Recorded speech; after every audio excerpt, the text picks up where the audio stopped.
Hello, my name is Frank Christensen and I'm the coordinator of officials for IFAF Europe. This is the first of 4 training tapes dealing with personal fouls and unnecessary roughness. Today we're looking at dead ball situations by the team in possession of the ball. So the team that has the ball after the play, they commit personal foul, unnecessary roughness.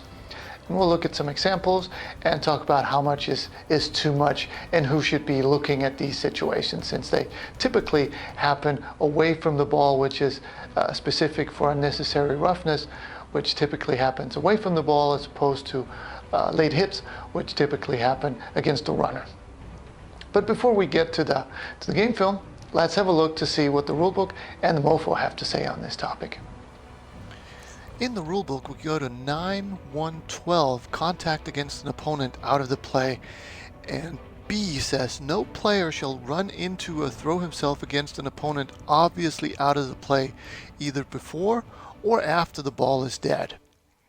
In the MOFO, we start out in 335 legal block in the back, where E says charging into a player's back away from the play may be called as unnecessary roughness. This may be called regardless of the timing of the block relative to the end of the play.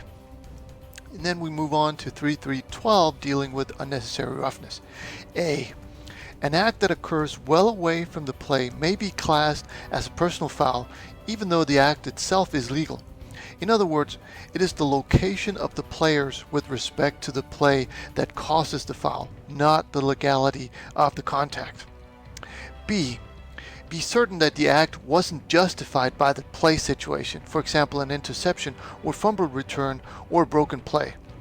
If a player is in position to influence the play or moving towards it, he is a fair target. If he's standing still, he is not. C, it is not a foul if 2 players are each blocking each other. Only contact against the player off his guard needs to be penalized.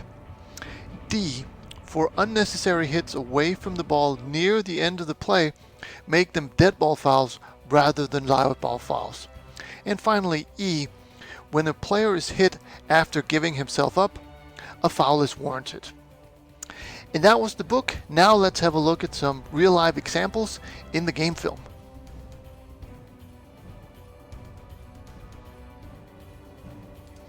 In this first example, we're looking at the center. And it's going to happen right after the ball dies, so right there he comes in and just levels a guy. Now this is dead ball.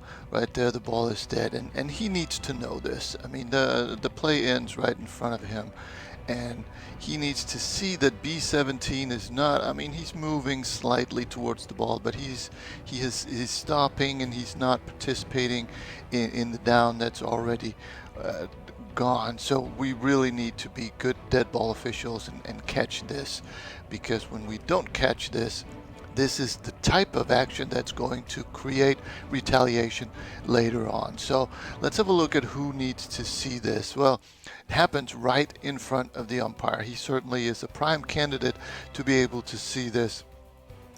Backside wing might be able to see it. The deep wing on this side, or the back judge, also could be looking at this. And the indicator is the way that everybody else is slowing down and 75 is speeding up.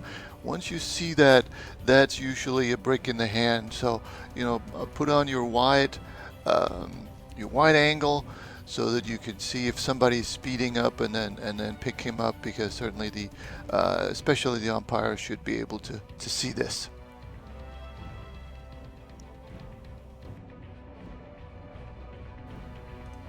In comparison, let's have a look at this guard away from the camera and the way he's standing there, and then, you know, after the play ends, which is right there, which he can see, he decides to pick out number 38, who's just standing there. He's already stopped also, and just level him.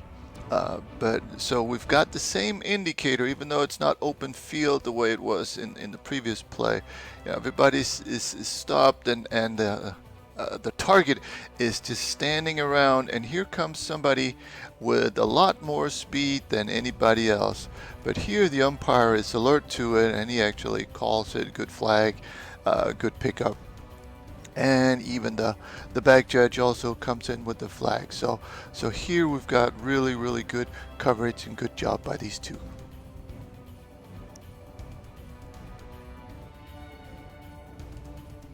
So let's see what similar indicators that we have on this play. And I'm just going to let it roll, see if you can identify the culprit here. So right there after the play. So basically what we're looking for is the guy, the white jersey on the 40-yard line right now. Now the play is not over yet, but it is now. And here he comes, and just completely unnecessarily, I don't know what he was thinking, but this certainly is a dead ball, unnecessary roughness. And you know, who can see this? Well, the umpire is looking down that way. We also have 3 deep officials who should be looking in that area, and if nothing is going on for the wings, they might be looking in this general area. And again, you know, once we see this guy coming in with more speed than the others, that's what we want to be looking at, and certainly we want to catch this potentially dangerous hit.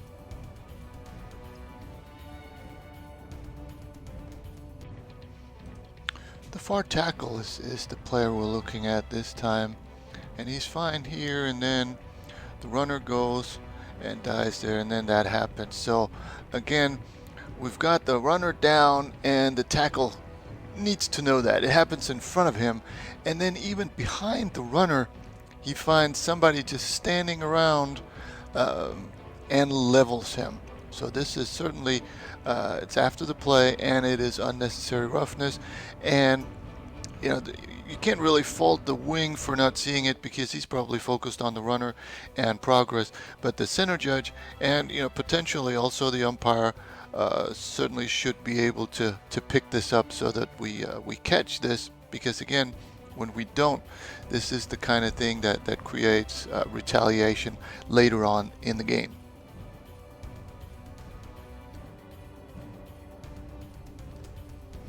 After this kickoff, we'll have one of the, as you'll see, one of the return team players right there on the 15. You know, after the play, he picks out somebody who's just standing there because the play is over. I mean, you can tell by the guy gets hit. He just kind of lets up, and even if you have doubts whether the play is over or not, when you're in that gray area of was the play dead or wasn't it, then we want to go dead ball fouls. And in this case, the referee calls it correctly, and certainly he should be looking there.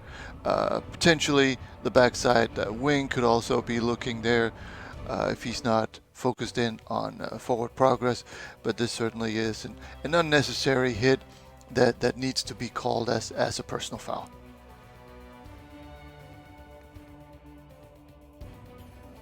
Here we're looking at the near tackle, not the tight end, but the tackle 54 that's coming out there. And then now he'll come back again well after the play is over, and he needs to be able to see that. I mean, it's right in front of him, and then he hits B5.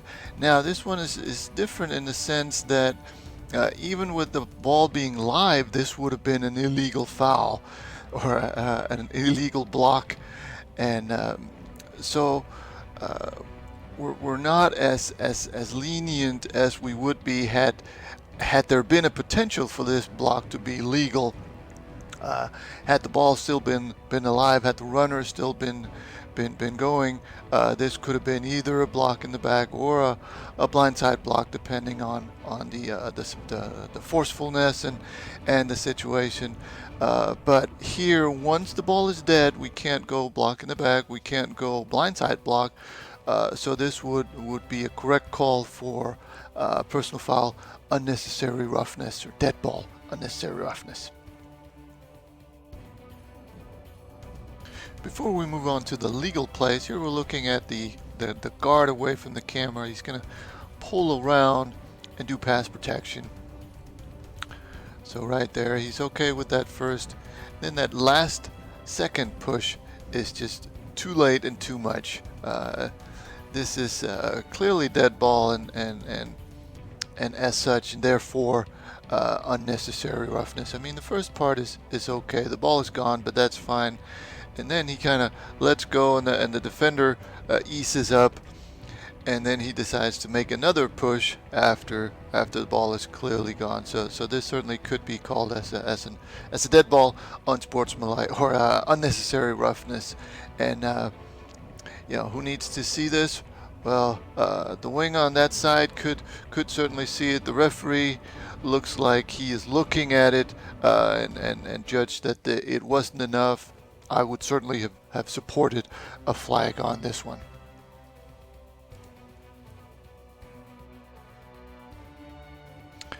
The closest tackle here, and these last two examples in this training table show legal action. There just isn't enough. Here he comes in and engages the white player there, but it's not super late, and the contact is not super forceful, and he even makes sure that the guy doesn't fall over, tries to hold him up. You know, he comes in with his arms first, and then he tries to hold him up. So, you know, that's a good job of controlling yourself, and you know, would be a good job or a good situation for the umpire or the center judge or whoever has a chance to just tell this guy, hey, good job holding up or letting up, so that they know that we're watching and they know where the line is. So this is a legal hit.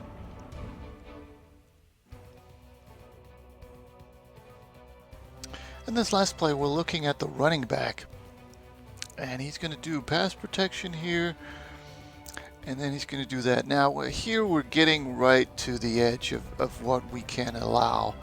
I mean, timing wise, he knows the ball is gone, right? He's looking there, he knows the ball is gone, and as such his job is over, and yet he decides to run several steps, several yards over to B6, who's just standing there looking. His job is over. He didn't get to the quarterback, so he's now done with the game, or with the play too. And then he gets hit there, or the running back hits him.